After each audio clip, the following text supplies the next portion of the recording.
हरी भरी सुंदरा जंगल के बीचों बीच, जहां ऊंचे पेड़ प्राचीन रहस्यों की फुसफुसाहट करते थे और रंग बिरंगे फूल हवा के साथ नाचते थे, वहां एक विशाल नदी बहती थी। यह नदी कोई साधारण नदी नहीं थी। यह पूरे जंगल की जीवन रेखा थी, जो अपनी साफ बहती जलधारा से सबको जोड़ती थी। लेकिन यह नदी एक और कारण से भी जानी जाती थी। यह थी कैलाश का राज्य। कैलाश एक विशाल मगरमच्छ था जो कई वर्षों से इस नदी पर राज कर रहा था। कैलाश एक डरावना शिकारी था। उसके नुकीले दांत, ताकतवर पूंछ और तेजी से किए गए हमले उसे लगभग अजेय बनाते थे। उसकी उपस्थिति ने नदी को जीवन का स्रोत तो बना दिया था, लेकिन साथ ही एक डर का स्थान भी। जंगल के जानवर बहुत समय से कैलाश से डरकर जी रहे थे। जब भी कोई जानवर नदी के पास जाता, तो उसे कैलाश के ताकतवर जबड़ों में खींचे जाने का डर रहता। धीरे धीरे पहले जो जंगल जीवंत और रंगीन था, वह मुरझाने लगा। हिरणों के झुंड, शरारती बंदर और यहाँ तक कि भव्य पक्षी भी नदी से दूरी बनाने लगे, क्योंकि अब वह जगह खतरे से भरी थी। जंगल धीरे धीरे मरने लगा था और अगर कुछ नहीं किया गया तो जल्दी ही वहाँ कोई जानवर नहीं बचेगा। एक शाम बुद्धिमान बुआंडो, एक बूढ़ा उल्लू जिसके पंख चांदनी की तरह चांदी जैसे थे, ने एक सभा बुलाई।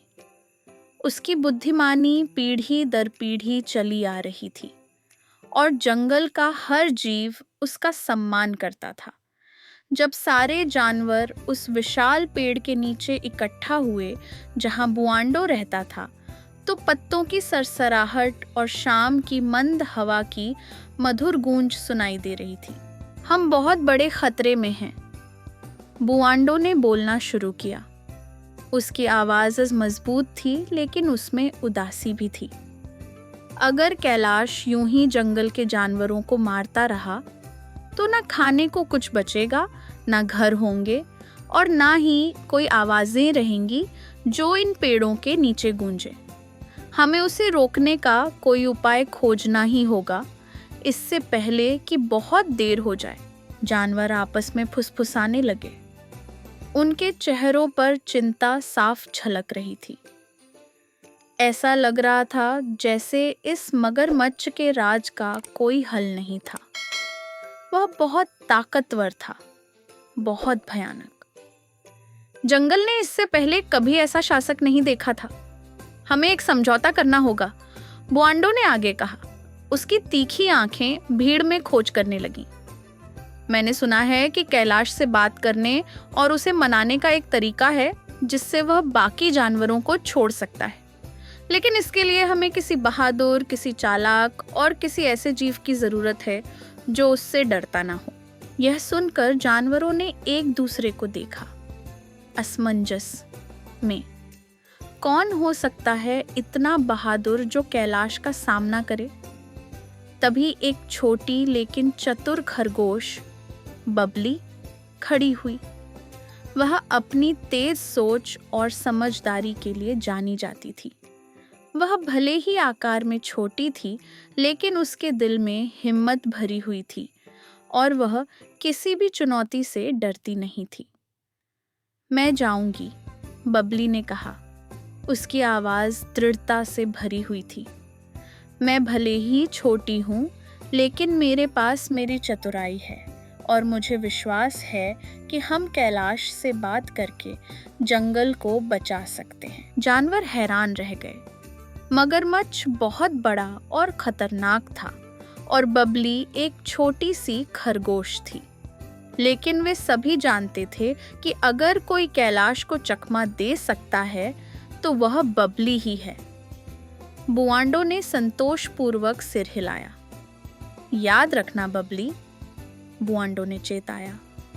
कैलाश सिर्फ ताकतवर नहीं है, बल्कि वह बहुत घमंडी भी है। तुम्हें अपनी बातों में चतुरता रखनी होगी और कभी डर नहीं दिखाना होगा। बबली ने सिर हिलाया और निश्चय के साथ नदी की ओर छलांग लगाई। उसे पता था कि यह सफर खतरनाक होगा, लेकिन उसने अपने घर को बचाने का निश्चय कर लिया था। जब बबली नदी के पास पहुंची तो उसे कैलाश की विशाल पूंछ के पानी में थपथपाने की आवाज सुनाई दी। विशाल मगरमच्छ धूप में लेटा हुआ था, अपनी नदी पर राज करने का आनंद ले रहा था। उसकी आंखें आधी बंद थीं और वह गहरी नींद में प्रतीत हो रहा था। बबली धीरे धीरे उसके पास गई, कोशिश करती रही कि उसे परेशान न करे। जब वह काफी पास पहुंच गई तो उसने गला साफ किया और कहा, महाराज कैलाश, मैं एक महत्वपूर्ण संदेश लेकर आई हूँ। कैलाश ने एक आंख खोलकर छोटे से खरगोश को देखा और गहरे स्वर में हंसा। यह क्या है? एक छोटी सी खरगोश मुझसे बात करने की हिम्मत कर रही है? तुम्हारे पास ऐसा कौन सा संदेश हो सकता है जो मेरे समय के योग्य हो?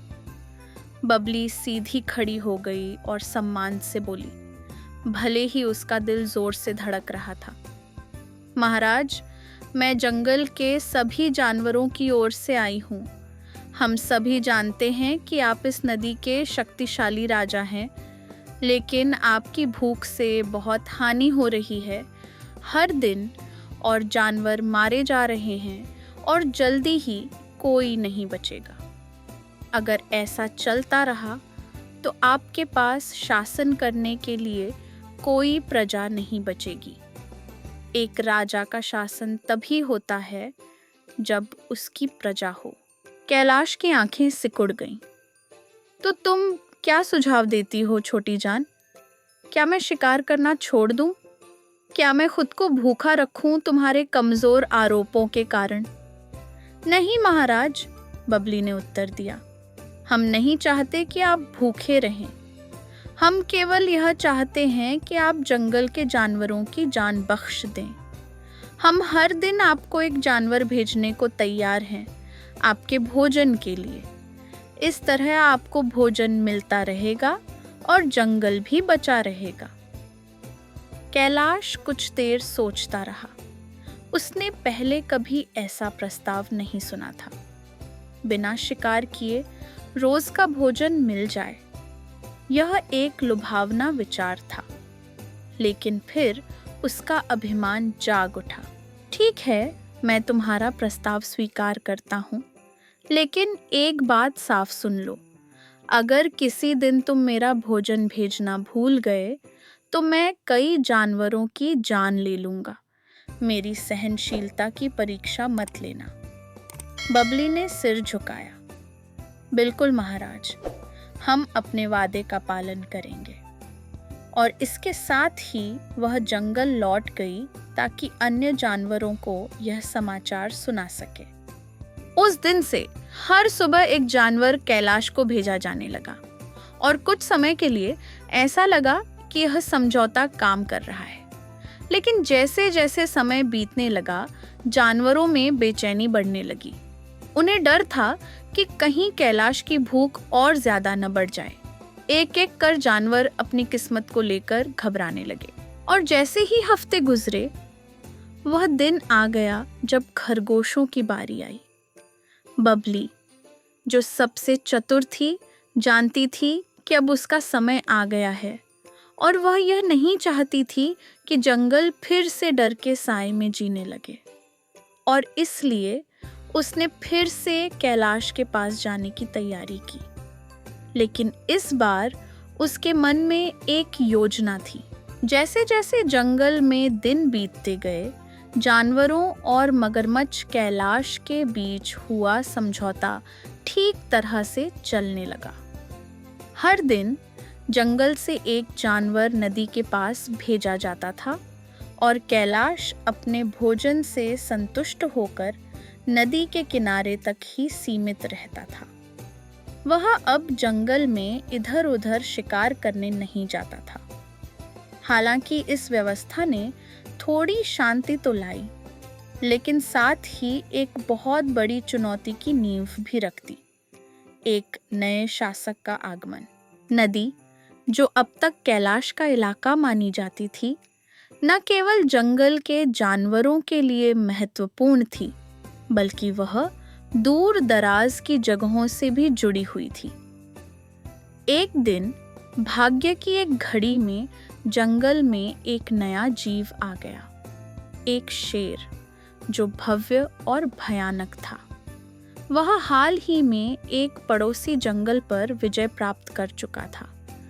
उसका नाम था सिम्बा और वह शेरों में राजा के रूप में जाना जाता था, जिसकी दहाड़ बेजोड़ थी और जिसके मन में राज करने की तीव्र इच्छा थी। सिम्बा का झुंड अपना पुराना घर खो चुका था और अब वे एक नया राज्य ढूंढ रहे थे जहां वे राज कर सकें। सिम्बा अपनी सुनहरी अयाल और तेज आंखों के साथ कैलाश की नदी पर शांतिपूर्ण शासन की खबर सुन चुका था। उसका झुंड बेचैन था और सिम्बा अपने राज्य का विस्तार करना चाहता था। नदी पर राज करना और पूरे जंगल का राजा बनना उसके लिए बहुत आकर्षक था। सिम्बा का आगमन जंगल में फिर से बेचैनी की लहर ले आया। इसी बीच बबली नाम की चतुर खरगोश पहले ही समझ चुकी थी कि कैलाश के साथ की गई यह डील हमेशा नहीं चलेगी। मगरमच्छ, जो कभी बेहद डरावना था, अब कुछ हद तक समझने योग्य और नियंत्रित बन चुका था। लेकिन सिम्बा अलग था। उसकी उपस्थिति ने उस नाजुक शांति को खतरे में डाल दिया थी जिसे जंगल के जानवरों ने बड़ी मुश्किल से हासिल किया था। बबली और बुआंडो, वह बुद्धिमान बूढ़ा उल्लू, ने एक और गुप्त बैठक बुलाई। इस बार माहौल बहुत गंभीर था। जानवर डरे हुए थे। कैलाश शक्तिशाली था, लेकिन कम से कम उसने किसी प्रकार की शांति को स्वीकार किया था। लेकिन सिम्बा ऐसा जीव नहीं था जिसे आसानी से समझाया जा सके। मैंने एक चिंताजनक खबर सुनी है, बुआंडो ने कहा। उसके पंख चिंतित होकर फड़फड़ा रहे थे। शेर सिम्बा जंगल में आ चुका है और वह सब कुछ पर राज करना चाहता है। अगर हमने जल्दी कुछ नहीं किया तो वह न केवल कैलाश का इलाका हथिया लेगा, बल्कि पूरे जंगल में तबाही मचा देगा। बबली ने सिर हिलाया। उसके मन में पहले से ही विचार चल रहे थे। क्या हम उसे भी चकमा नहीं दे सकते, जैसे हमने कैलाश को दिया था? बुआंडो ने सिर हिलाते हुए कहा, सिम्बा कैलाश जैसा नहीं है। वह घमंडी है, जल्दी गुस्से में आ जाता है और बहुत ताकतवर भी है। उसे धोखा देना आसान नहीं होगा। हमें एक नई योजना बनानी होगी। तो हमें वही करना होगा जो हम सबसे अच्छा करते हैं, मिलकर काम करना, बबली ने कहा। उसकी आंखों में आशा की एक चमक थी। लेकिन मैं यह अकेले नहीं कर सकती। मुझे खुद सिम्बा का सामना करना होगा और मुझे बहुत चालाक बनना पड़ेगा। जानवरों ने सहमति जताई कि बबली, जो उनमें सबसे बहादुर थी, ही उनकी सबसे बड़ी उम्मीद है। उसकी समझदारी और साहस ने उन्हें मगरमच्छ से बचाया था और अब वे एक बार फिर उस पर भरोसा कर रहे थे। अगली सुबह बबली जंगल के रास्ते में कूदती हुई चल रही थी। उसके दिल में जिम्मेदारी का बोझ भारी था। वह सिम्बा की ओर जा रही थी, जिसने जंगल के किनारे नदी के पास अपना ठिकाना बना लिया था। जैसे जैसे वह सिम्बा की मांद के करीब पहुंची, वह उसकी भयानक उपस्थिति का दबाव महसूस कर सकती थी। हर पेड़ उसकी दहाड़ से कांप रहा था और जमीन उसके पैरों के नीचे थरथरा रही थी। सिम्बा एक बड़े पेड़ के नीचे लेटा हुआ था। उसकी सुनहरी अयाल धूप में चमक रही थी।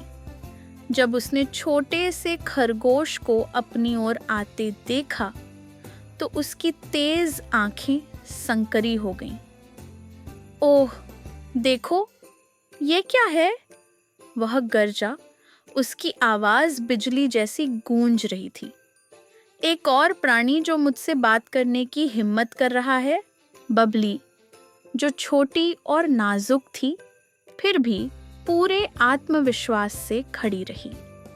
उसने आदरपूर्वक झुककर कहा, महाराज सिम्बा, मैं एक महत्वपूर्ण संदेश लेकर आई हूं। सिम्बा ने भौहें चढ़ाईं, उस छोटे खरगोश की हिम्मत से हैरान होकर। जल्दी बोलो, नन्ही प्राणी, मेरा समय अनमोल है।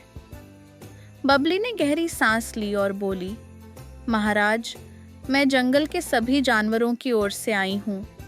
हम जानते हैं कि आप एक महान और शक्तिशाली शेर हैं और हम आपकी ताकत का सम्मान करते हैं। लेकिन जंगल किसी एक के राज करने के लिए नहीं बना है। जानवर यहाँ पीढ़ियों से रहते आए हैं और हम मानते हैं कि एक बुद्धिमान राजा को अपने सभी प्रजाजनों का ध्यान रखना चाहिए। इसलिए हम आपसे अनुरोध करते हैं कि आप जंगल के प्राणियों के साथ मिलकर शासन करें, न कि उन पर शासन करें। सिम्बा की आंखों में तिरस्कार चमक उठा। जानवरों के साथ मिलकर शासन? वह जोर से हंसा। उसकी आवाज गूंज उठी। मैं किसी के साथ सत्ता साझा नहीं करता। मैं जंगल का राजा हूं और मैं ही सब पर राज करूंगा। पूरा जंगल मेरे आगे झुकेगा और हर प्राणी मेरी सेवा करेगा। बबली का दिल तेजी से धड़कने लगा, लेकिन वह शांत रही। महाराज, मैं आपका अभिमान समझती हूँ, लेकिन एक ऐसा शेर जो बिना करुणा के राज करता है केवल विनाश लाता है। मगरमच्छ के शासन से जंगल पहले ही कमजोर हो चुका है। अगर आपने बिना बुद्धिमत्ता के सत्ता संभाली तो यह पूरी तरह से बर्बाद हो जाएगा। सिम्बा की दहाड़ पूरे जंगल में गूंज उठी। जब वह खड़ा हुआ, उसके विशाल पंजों से जमीन कांपने लगी।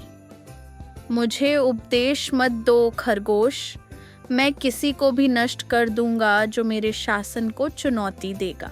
लेकिन बबली अपनी तेज बुद्धि के साथ पहले से ही तैयार थी।